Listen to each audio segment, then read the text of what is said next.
हुआ। तो चलिए आइए देखते हैं। क्लास 10th स्टूडेंट्स, आप लोगों की बोर्ड एग्जाम की परीक्षाएं बहुत ही नज़दीक हैं और 24 मार्च से आपकी परीक्षा की डेट निर्धारित की गई है। तो उसको देखते हुए अब हम सभी लोग क्लास 10th के जितने भी विद्यार्थी हैं उनको बोर्ड एग्जाम से रिलेटेड अनसॉल्व पेपर के क्वेश्चन हल कराएंगे। अभी जो हम लोगों के सामने बोर्ड में क्वेश्चन हैं उनमें सभी प्रकार के क्वेश्चंस हमारे सामने हैं। जैसे ये बहुपद का क्वेश्चन है, हो सकता है इस बार के सिलेबस में ये क्वेश्चन ना आए, लेकिन ये एनसीईआरटी का क्वेश्चन है और सबसे इम्पोर्टेंट क्वेश्चन है। तो इसकी क्वालिटी क्या है कि इसमें पावर 4 का आपको बहुपद दिया गया है।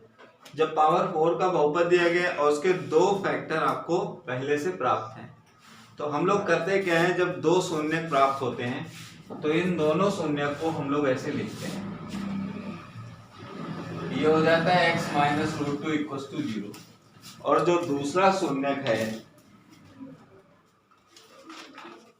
x इक्वल टू 2 रूट 2, इसे भी हम एक फैक्टर बनाए, ये हो जाएगा x minus 2 root 2 equal to 0।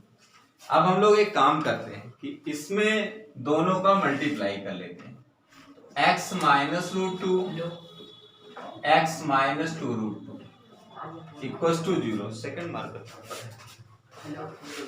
तो सर है नहीं, इसका मल्टीप्लिकेशन साइलेंट एक्स स्क्वायर और यहाँ पर 2 रूट 2, ठीक है, इसका मल्टीप्लाई कर लेंगे जो भी आए।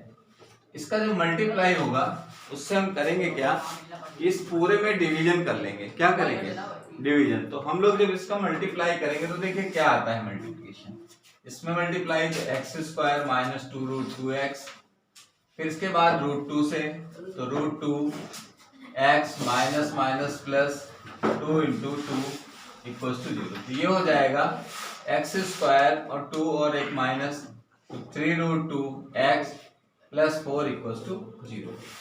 अब आपका काम क्या है, इस वाले पॉलिनोमियल से इसमें डिवीजन करना है। तो कैसे लिखेंगे इसको, x square minus 3 root 2x plus 4, और इसको ऐसे लिखेंगे x की power 4 minus 3 root 2x cube plus 3x square plus 3 root 2x minus 4। तो इससे इसमें जब डिवाइड करेंगे तो जो भी इसका रिजल्ट आएगा, ठीक है, जो भी इससे रिजल्ट आएगा उसके दो फैक्टर कर लेंगे, तो अन्य दो रूट्स जो आपके दो अन्य रूट होंगे वो आपको मिल जाएंगे। इतना काम है। दूसरा मार्कर क्या है, सेकंड मार्कर पे वहां रखा है, इसी जगह पे देखिए सर, यही तो था। तुम ही हो सिखा। अरे साइलेंट बैग पकड़ कर दिया। चलिए नेक्स्ट है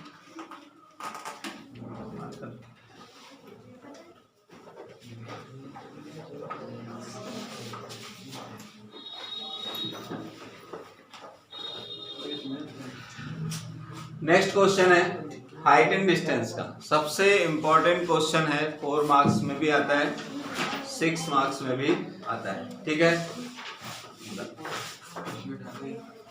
अब इसमें देखिए क्वेश्चन में क्या दे रखा है, साइलेंट, कह रहा है 60 मीटर ऊंचे भवन के शीर्ष से किसी मीनार के शीर्ष और चरण के अवनमन कोण क्रमशः 30 अंश और 60 अंश है। तो मीनार की ऊंचाई ज्ञात कीजिए। कह रहा है 60 मीटर ऊंचे भवन के शीर्ष से, ठीक है। अब भवन 60 मीटर ऊंचा है,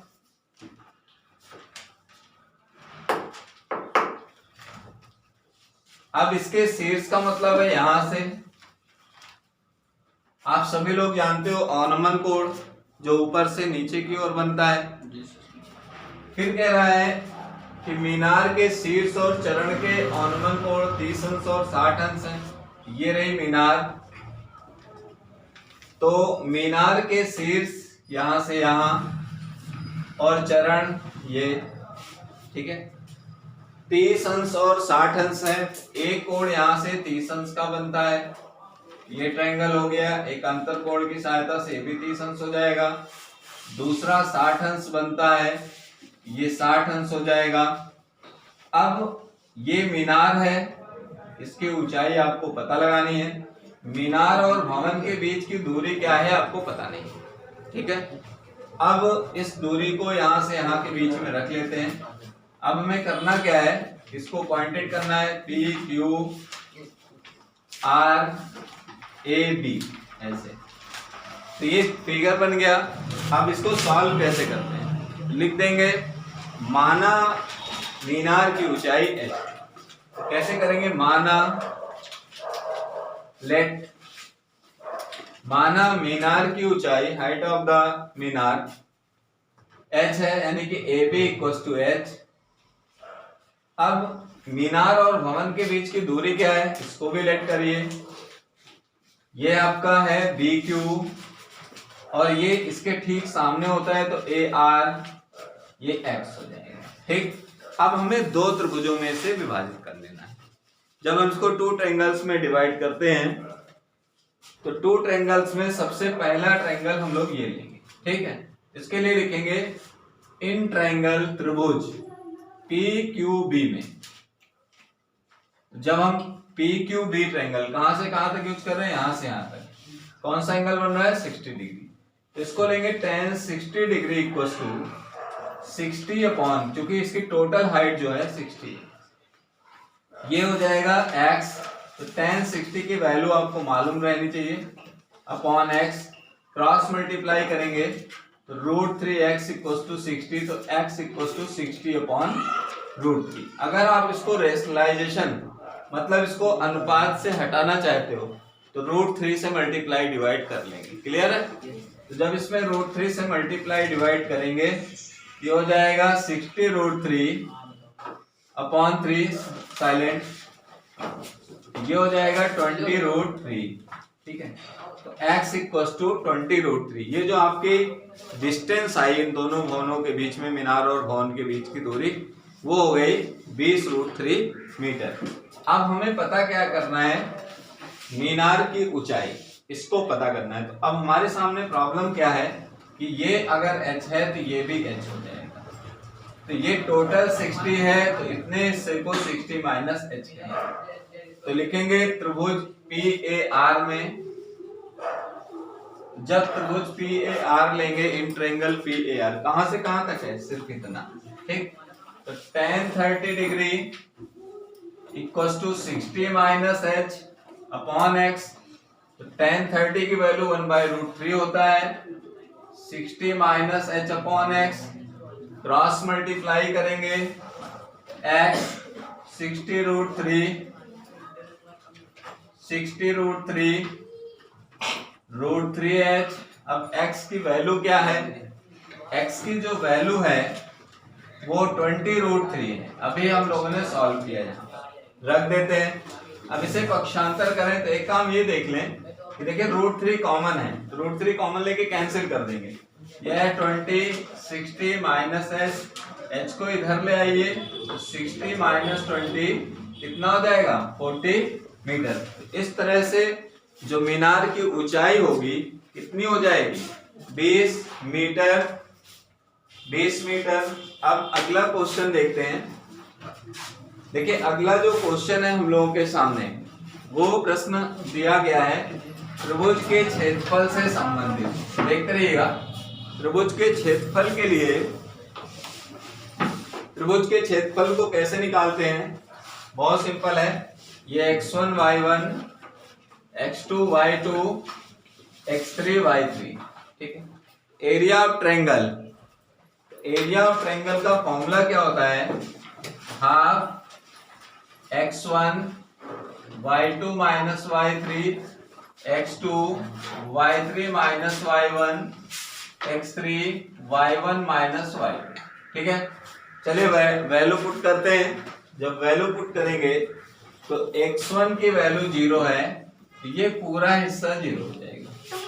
x2 की वैल्यू 2 है, x2 की वैल्यू 2 है तो यहाँ 2 रखते हैं। y3 माइनस y1, y3 है 3 और y1 है 0 तो यहाँ 3 हो जाएगा। इसके बाद x3 0 है तो ये भी 0 हो जाएगा। अब फाइनल 1/2 इंटू 6 ये 3 हो जाएगा। ये त्रिभुज का क्षेत्रफल। इसी तरह देख लीजिए सभी लोग, इसके बाद के क्वेश्चन में हम सबको पता है कि साइन स्क्वायर 60 यानी √3/2 का होल स्क्वायर और साइन स्क्वायर 30 यानी 1/2 का होल स्क्वायर, जब हम लोग इसको सॉल्व करते हैं तो 3/4 माइनस 1/4 2/4 1/2 होता है। ठीक है, इसके बाद लास्ट क्वेश्चन है, जैसे कभी द्विघात समीकरण से रिलेटेड आपको कोई क्वेश्चन मिले, इसको कैसे हम लोग सॉल्व करेंगे। मूल समान है, तो जब भी मूल समान हो तो b² minus 4ac equals to 0 रखना चाहिए। जब b² minus 4ac equals to 0 रखेंगे तो वैल्यू पुट कर लेते हैं, तो -6